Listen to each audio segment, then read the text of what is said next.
আসসালামু আলাইকুম এভরিওয়ান, আশা করি আপনারা সবাই ভালো আছেন। চলে আসলাম নতুন একটা ভিডিও নিয়ে। অন্য দিনের থেকে আজকের ভিডিওটা একটু আলাদা। এখানে তো আপনারা দেখতেই পাচ্ছেন যে আমরা বনে যাচ্ছি, আর বনে কেন যাচ্ছি সেটা একটু পরেই আপনারা বুঝতে পারবেন। আর ফিনল্যান্ডের সামার টাইমে এরকম বনের ভিতরে অনেক ধরনেরই ফল পাওয়া যায়।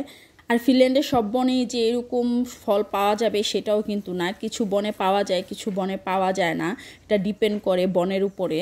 কিন্তু সবচেয়ে বড় কথা হলো ফলটা আপনার চিনতে হবে যে কোন ফলটা খাওয়া যাবে আর কোন ফলটা খাওয়া যাবে না, কারণ বনের ভিতরে অনেক কিছুই থাকে, অনেক ধরনের সুন্দর সুন্দর ফলের মতন দেখা যায় যে মনে হয় যে খাওয়া যাবে, কিন্তু আসলে ওইটা খাওয়া যাবে না। ডিপেন্ড করে যে আপনি গাছটা চিনেন কিনা আর ফলটা চিনেন কিনা। আর বনের ভিতর থেকে এরকম ফল পেড়ে নিয়ে আসলে কোনো টাকাও দিতে হয় না বা কেউ কমপ্লেনও দিবে না, কেননা এগুলো সবই সরকারি সম্পত্তি। আর এই ফলটা যেহেতু আমি পেড়ে নিচ্ছি, তো এই ফলটা অন্য কেউ হয়তো বা দেখলে পেড়ে নিত, যার ভালো লাগে পেড়ে নেয়, এখানে কোনো জোর নাই যে পেড়ে নিতেই হবে। আর এই সেম ফলগুলো মার্কেটে কিনতে পাওয়া যায়। আর আপনারা এই চিন্তাটা করেন না যে কিনতে যেহেতু পাওয়া যায় মার্কেটে, তাহলে আমি কেন পেড়ে নিচ্ছি। আর পেড়ে নেওয়ার কারণ একটাই, যে কিছুক্ষণ সময় কাটানো, টাইম পাস করা, এটাই মূল উদ্দেশ্য, এছাড়া আর কোনো কিছুই না। আর এই গাছটা বাহিরে আছে বিদে আমি এই ফলটা পেড়ে নিতে পেরেছি। যদি এটা কারো বাসার আঙিনার ভিতরে থাকতো বা বাসার ভিতরে থাকতো, তখন কিন্তু আমি এটা নিতে পারতাম না, তখন আমার পারমিশন লাগতো এটা নেওয়ার জন্য।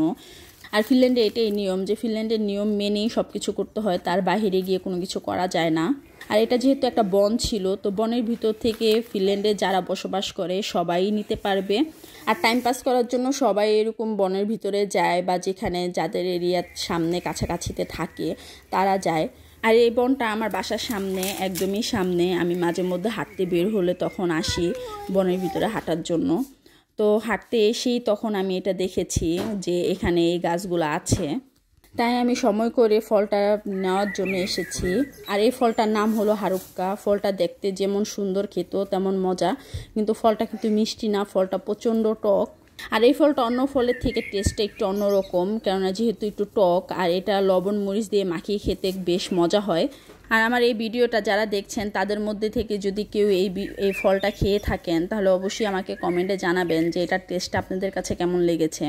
আর এই ফলটা ইংলিশের নাম কি সেটা আমি আসলে জানি না, আপনারা যদি জেনে থাকেন আমাকে অবশ্যই কমেন্টে জানাবেন। আমরা গাছের থেকে এই ফল পাড়ছিলাম, আর আয়ন পারবে না সেটা তো আর হয় না, আয়ন পাড়ার জন্য পাগল হয়ে গিয়েছে। তো এই জন্য একটা ডাল ভেঙে দিয়েছি আয়নকে, যে এখন তুমি ছিঁড়ে ছিঁড়ে রাখো। আর এরকম ছোট ছোট অ্যাক্টিভিটি বাচ্চাদের করতে দিলে বাচ্চাদের মন মানসিকতাও ভালো থাকে, আর ওরাও অনেক কিছু শিখতে পারে। আর আমি সবসময় চেষ্টা করি যে আয়নকে কিছু না কিছু দেওয়ার জন্য, যে আয়ন যেন কোনো না কোনো অ্যাক্টিভিটির মধ্যে থাকে। তাড়াতাড়ি তুলো, গাছের সব ফল তোলা শেষ হয়ে গিয়েছে, কিন্তু আয়নের এই ডালের ফল আর তোলা শেষ হয় না।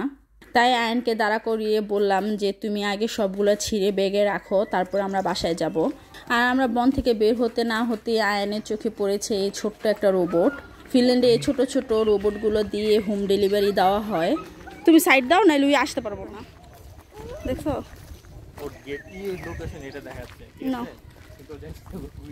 না। আর ফিনল্যান্ডে যেই বড় বড় দোকানগুলো আছে, ওই সব দোকানই এই রোবটগুলো ইউজ করা হয় হোম ডেলিভারির ক্ষেত্রে। আয়ন এই রোবট দেখে এখন আর বাসায় যাবে না, তাকে যেভাবেই বুঝাই সে আর বাসায় যাবে না, এখানে দাঁড়িয়ে দাঁড়িয়ে দেখবে যে এই রোবট কোথায় যায়। আমরা দেখালে কিভাবে হবে। আর আয়ন তো এমনিতেই গাড়ির পাগল, সে আর যাবে না বাসায়, তাকে কষ্ট করে বুঝিয়ে এখন বাসার দিকে যাচ্ছি তাকে নিয়ে। আর আমরা 3-4টা গাছ থেকে বেশ ভালো পরিমাণেরই ফল পেয়েছি।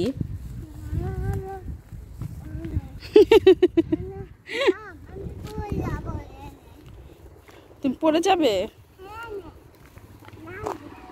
আর আজকের ভিডিওটা আপনাদের কাছে কেমন লেগেছে সেটা আমাকে অবশ্যই কমেন্টে জানাবেন।